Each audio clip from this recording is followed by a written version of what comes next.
Hello friends, SentinalH here, and welcome back to our ChromatiCraft tutorial series. In this episode, we're going to talk about another mechanic that you're going to need to get used to. You're going to use it in order to acquire another important item for ChromatiCraft. So, if you remember, we previously spoke about the Chroma collector, which turns your experience into a substance called liquid chroma. So if you had any experience, like I don't right now, you'd stand on top of it, and it would drain your experience, and it would produce liquid chroma.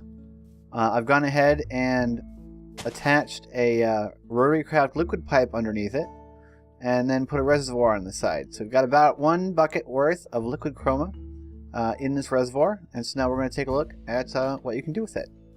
So let me just quickly go into survival mode. I know I didn't have to type out survival, but I just did it. So I'm going to take my bucket, and I'm going to right click on this, and I'm going to get a bucket of liquid chroma. I already had one, but I wanted to show you, just grabbing it. I think you can grab it straight out of the chroma collector. When I tried it earlier, I was in creative mode and it didn't work, but that's probably because I was in creative mode. So you probably don't have to put it into a separate reservoir, but you can, and that just demonstrates that you can do that. You can use pipes, and you can transport the liquid chroma like any other liquid. So what do you do with it? Well, you can put it in a hole. I know that sounds a bit silly, but what you want to do with your liquid chroma, if you want to use it in this manner, is you want to go ahead and put it in the world. So I just bucketed it into a little hole. Obviously, if you want to get a bit more fancy, then you could have like an AE system that can hold fluid, and then you can, you know, maybe use a certain thing to fill it up and then drain it later. I don't know. But I now have some liquid chroma in a hole in the ground. What I'm going to do with this is I'm going to create Boosted Shards. Now, you get Crystal Shards, right? And you can use them to craft stuff. But there are also other shards, and you probably have seen them when I was going through the Chromic Lexicon showing you some crafting recipes, especially for these crystal runes. So if we look at this recipe, we can see that this is a standard crystal shard. If we page over, we can see that there is a shiny one that's glowing, and it's called a Boosted Shard. And the difference for the crystal rune recipe is that a normal shard gives you 1 rune, and a Boosted Shard gives you 16, which is a huge increase. So how do we get these Boosted Shards? Well, that's what we're going to find out today. So we've got our liquid chroma placed into the world. In addition to that, we need some berries. So if you go up to the dye trees, you know, the colored trees from ChromatiCraft, and you punch the leaves, or otherwise harvest them, then you can get chroma berries. So far I'm just getting dye. Come on, give me a chroma. Don't make a liar out of me, tree. There we go. There's the chroma berry. You see? So I got a chroma berry. So these berries come off their respective colored trees. There's 1 for each. These are Asvesti berries. And if we went over here and we punched the Zambaru leaves enough, then we could get some Zambaru berries. There we go. Zambaru chroma berries. Now you can eat these.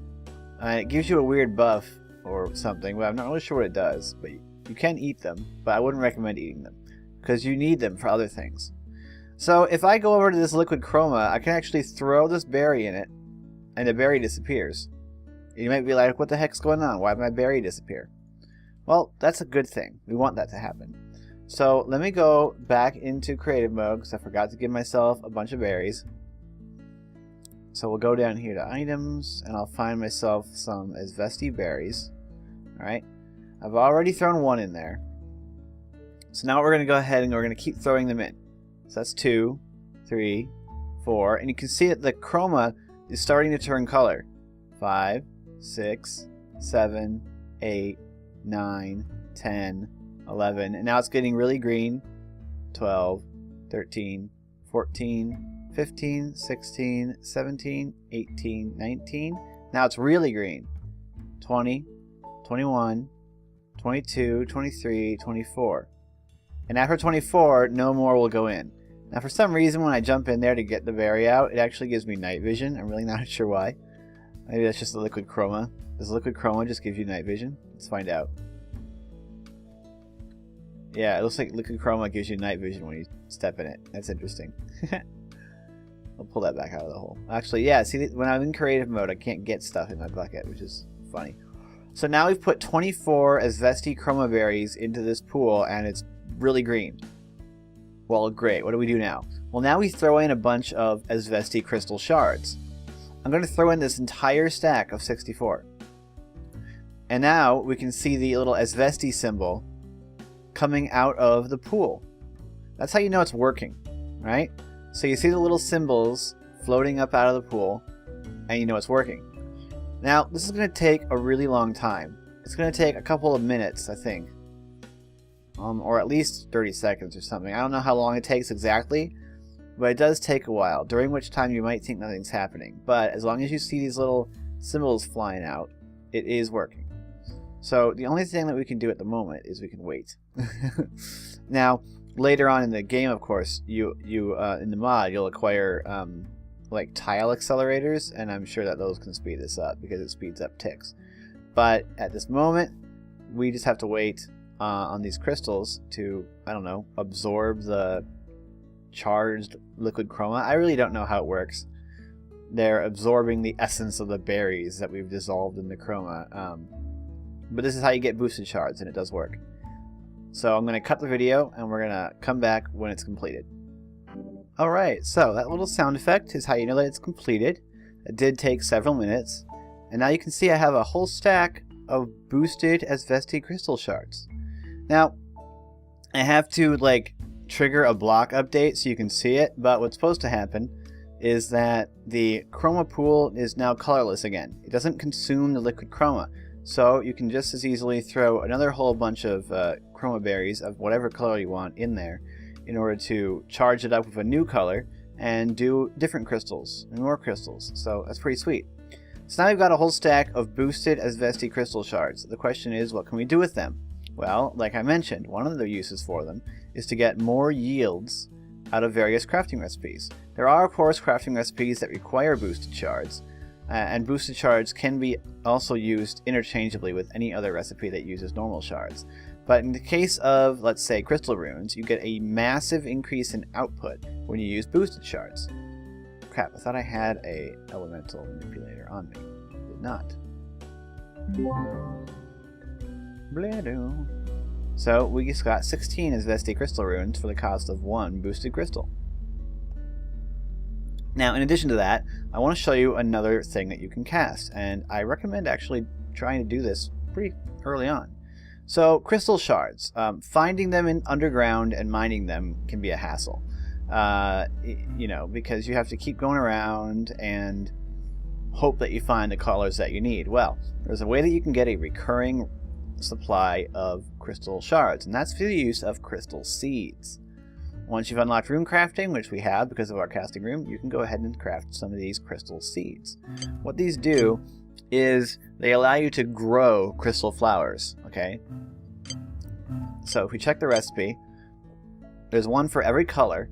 It's 4 shards, a seed, standard Minecraft wheat seeds, and 4 glowstone dust.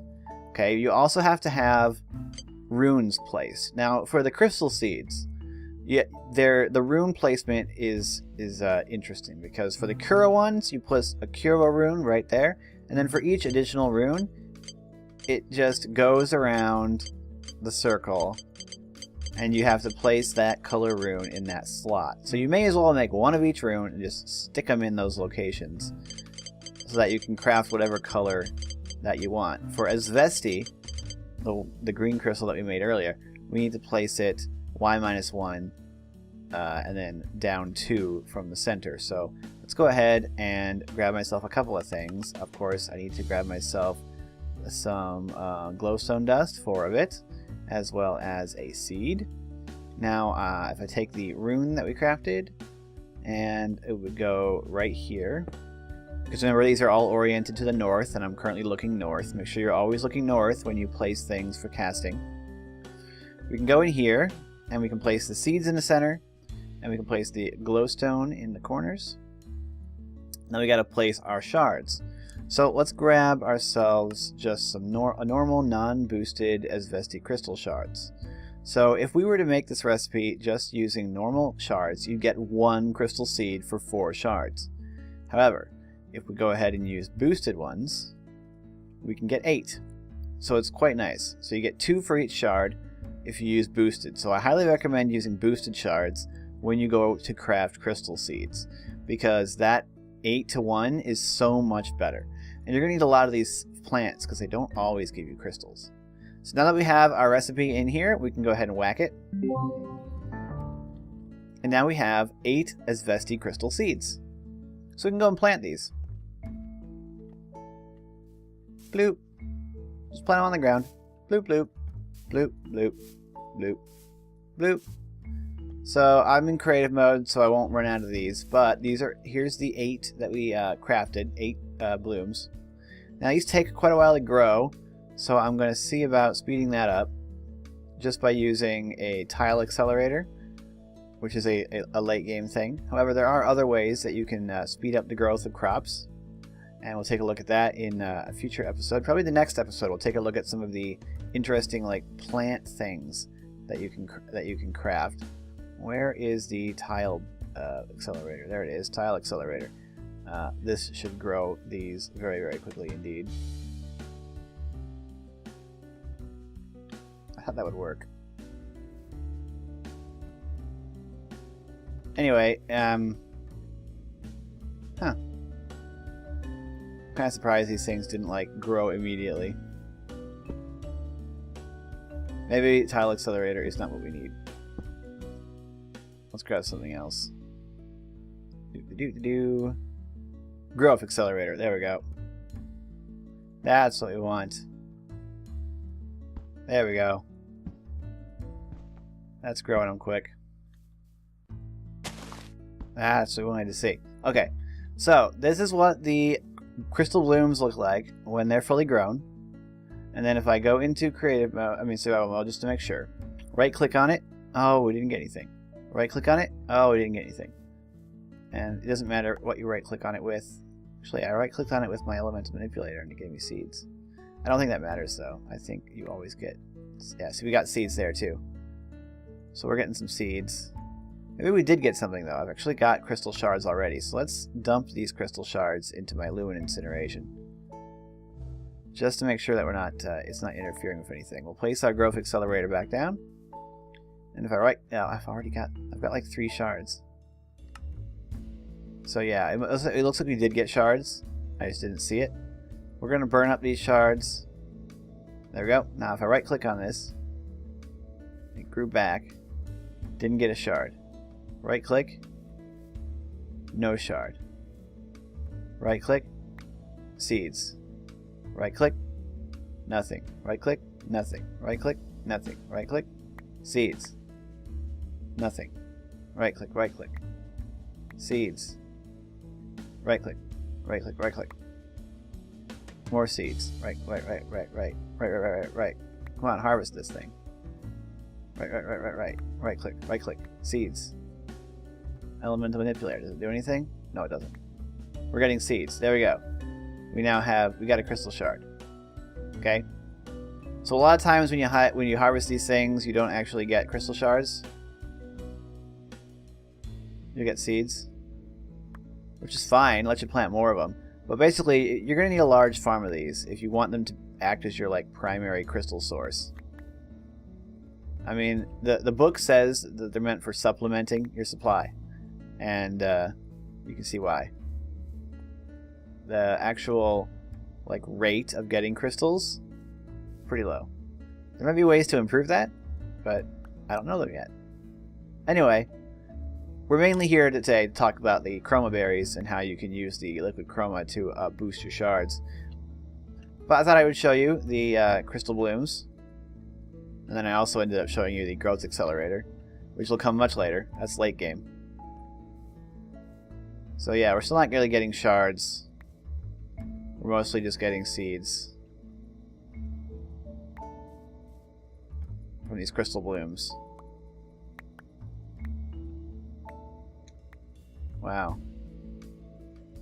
We're getting like Nothing but seeds. There we go.